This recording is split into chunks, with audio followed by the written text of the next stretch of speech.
Hey friends, welcome to Madmere Dye. Today we'll be making a rainbow geode ice dye.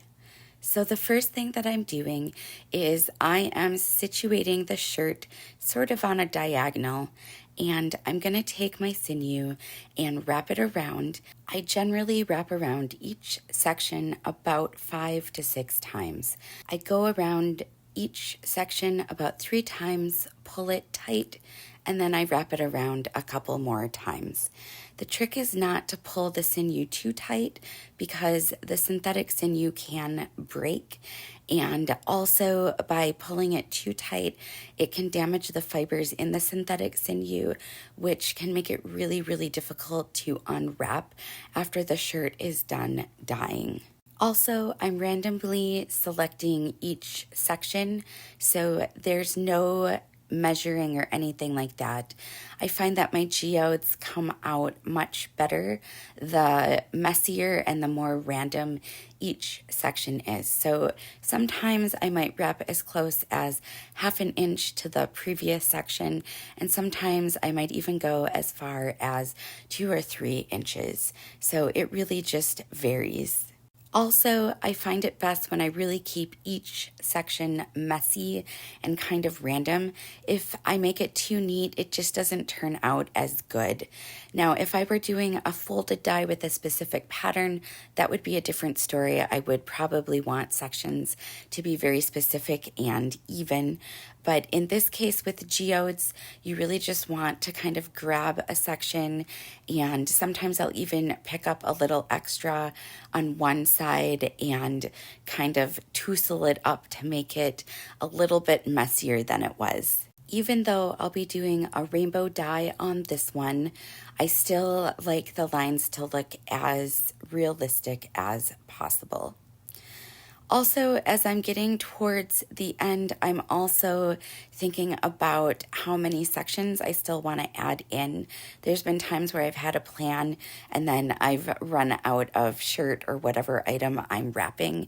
And that, not that there's a problem with that, it usually turns out fine, but I just like to try to stay consistent with that because it can look awkward at the end if you do like a really giant section and then run out of room to do one more smaller section to kind of reel it in. Also, this video is sped up 3 times as fast as when I filmed it, so it does take a little bit of time, but this one is a pretty easy wrap compared to some of the other designs. After I cut the end and leave a small tail, I'm going to place the wrapped shirt on top of a cooling rack, which is on top of a tub. This will allow the ice to drip down through the shirt while it is processing with the Procyon dye. I am adding a very gentle rubber band to just hold the shirt in place.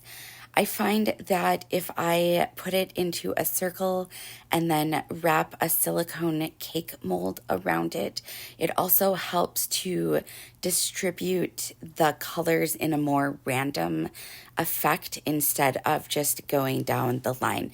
Now, you can absolutely put the Procyon dye on each section that was wrapped and have it more orderly, but for this one, I wanted it to be a little bit more random. After I add a good thick layer of ice and I jostle it around to make sure there's no holes, I go in and add my dyes. Since this one is rainbow, I'm just going in the order of the rainbow. I like to kind of mix up which direction the colors are going in. So instead of going from red to purple across, I decided to put the red in the middle and go from there. So, and I am being pretty generous with the amount of Procyon dye that I'm adding, just because we want there to be enough dye for the ice to pull through the entire thickness of the shirt. And after I get all of the dye sprinkled on top of the shirt and the ice, I did go back and add a little more yellow.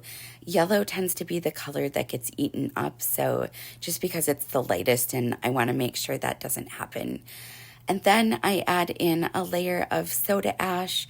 The soda ash keeps the pH level at an alkaline level, which helps the dye stick to the fibers permanently. Then I rinse in cold water until the water runs clear, which can take a few minutes.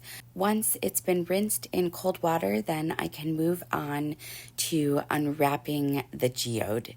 This is probably my favorite part because I get to see how it turned out.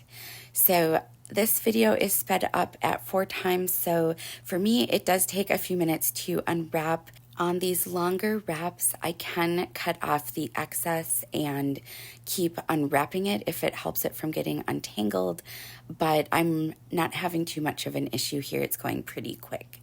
So once it's all unwrapped, I do throw away the sinew. It just doesn't work as well a second time, and any dye that's left on the sinew can get onto a new shirt.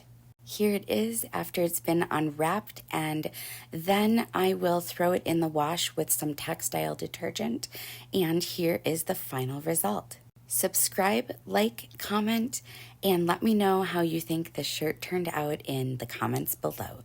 Thanks for watching, and stay tuned for more tie-dye adventures.